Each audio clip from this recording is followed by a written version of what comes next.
Today's Bible story comes from 2 Samuel chapter 11 and 12. David was chosen by God to be the king of Israel, and he was a good king. But the best kings make mistakes, and King David made a really big mistake. He sent a man named Uriah to the front lines of a battlefield, where Uriah would most likely die, and he did die. Then, David took Uriah's wife to be his own wife. God was very disappointed in David's choices. God sent Nathan to give David a message. Nathan started by telling David a story. Nathan told David about a rich man and a poor man who lived in the same town.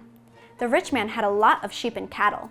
The poor man had just one little lamb that grew up with his family and was like a daughter to him. One day, the rich man had a visitor, but instead of using one of his own sheep or cattle to prepare a meal for the visitor, the rich man did something terrible. He took the poor man's lamb, the only lamb he had. When David heard this story, he got really angry. He could not believe what the rich man did. David told Nathan that the rich man should pay for what he did to the poor man. Do you know what Nathan said next? Nathan told David that he was the rich man. David didn't understand. So Nathan explained that just like David was mad at the rich man in the story, God was not happy at the bad choices David made. After hearing this, David got it, that he did sin against God.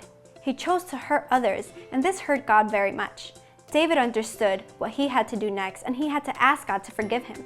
God knows that we all make poor choices sometimes, but instead of trying to hide it away, we can talk to God and ask God to forgive us. And God always will, because forgiveness is always God's game plan.